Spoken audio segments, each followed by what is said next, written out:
Oke, jadi kita hari ini bakal ngebahas topik nih yang lagi hangat. Nah, topiknya itu mengenai resesi yang terjadi di Korea Selatan. Dan kita akan membahas nih beberapa topik yang menyangkut Indonesia juga nih. Oke, stay tune to our channel.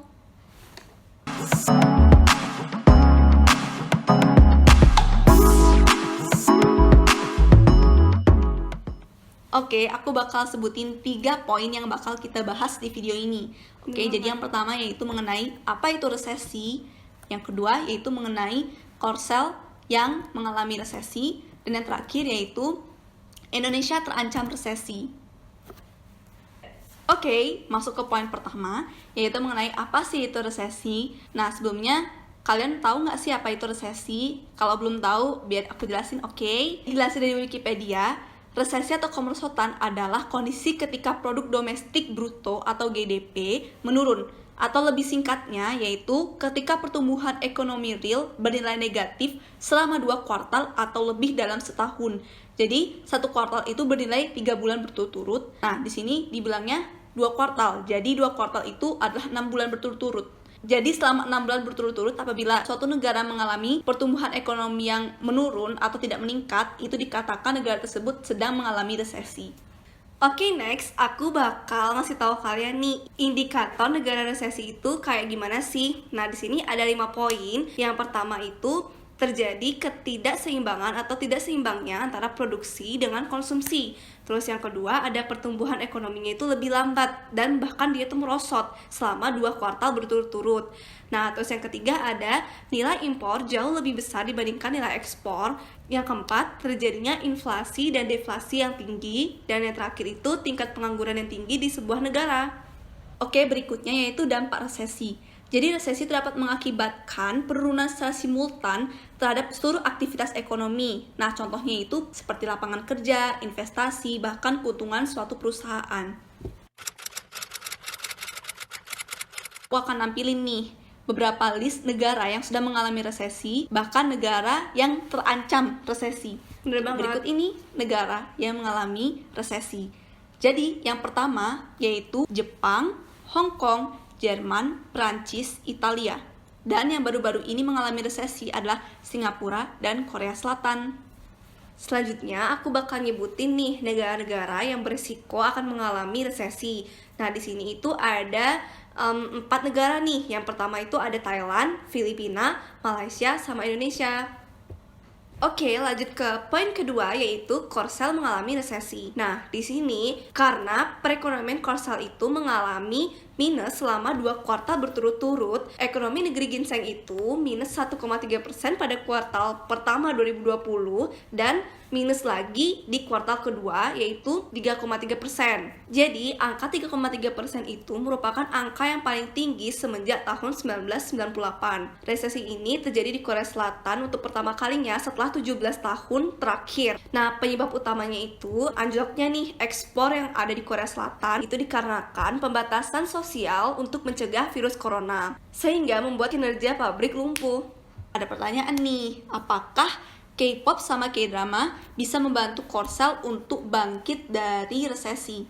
Nah, aku bakal ngejawab pertanyaannya. Jadi, industri hiburan di Korea Selatan itu, khususnya K-drama sama K-pop itu sebenarnya tuh aktivitasnya berhenti untuk sementara dikarenakan pandemi ini. Seperti kita tahu nih, kalau kita mau nonton film ya, di Korea Selatan nih, khususnya itu bioskop semua udah ditutup.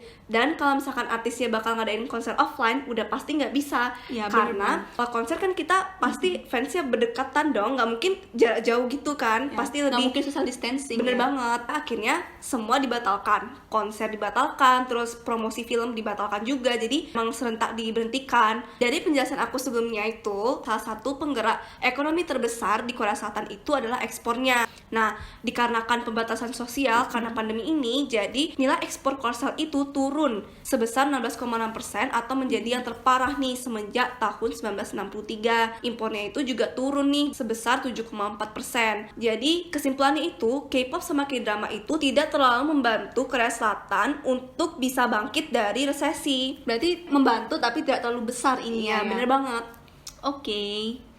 Oke guys, jadi ini poin yang terakhir, poin yang ketiga, yaitu Indonesia terancam resesi. Jadi banyak banget nih sumber berita yang kita baca bahwa Indonesia terancam nih atau beresiko mengalami resesi. Jadi terdapat dua kemungkinan, yaitu yang pertama, Indonesia selamat dari resesi, dan yang kedua, Indonesia mengalami resesi. Ada beberapa penuturan dari beberapa tokoh di Indonesia. Yang pertama yaitu menurut Menteri Keuangan Ibu Sri Mulyani. Jadi beliau itu optimis bahwa Indonesia bisa selamat dari resesi dengan catatan nih, penanganan COVID-19 di dalam negeri sudah terkendali pada paruh kedua tahun 2020.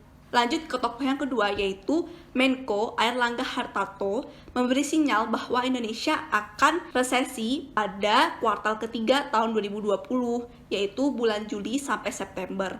Namun beliau optimis bahwa Indonesia bisa meningkatkan pertumbuhan ekonomi pada kuartal keempat. Lanjut yang ketiga, yaitu menurut peneliti dari Institute for Development of Economics and Finance INDEF, Bima Yudhistira Adinegara.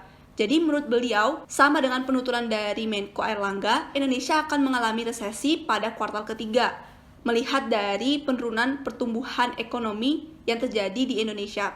Namun, resesi yang terjadi di Indonesia ini tidak akan separah dari Singapura maupun Korsel. Mengapa? Karena dua negara tersebut bergantung pada perekonomian internasional, sedangkan dari Indonesia sendiri hanya sedikit. Jadi kemungkinan besarnya kedua negara tersebut, Singapura dan Korea Selatan, itu lebih sensitif terkena imbas dari resesi secara global dibandingkan dengan Indonesia sendiri, sehingga tidak terlalu merugikan Indonesia jika terjadi resesi. Oke, jadi kita doain yang terbaik buat pertumbuhan ekonomi di Indonesia. Semoga Indonesia tidak masuk ke jurang resesi dan kita bisa selamat dari resesi nih. Bener banget guys, doain yang terbaik ya buat Indonesia ke depannya. Sekian pemaparan dari kita berdua, jangan lupa di like, komen di bawah, dan sampaikan pendapat kalian nih mengenai resesi juga yang terjadi di Korea Selatan. Kalian punya pendapat nih mengenai resesi ini, boleh kalian komentar di bawah. Dan jangan lupa juga buat subscribe dan nyalain lonceng notifikasi yang ada di kanan bawah supaya kalian dapat updatean dari channel kita. Bener banget guys. Dadah.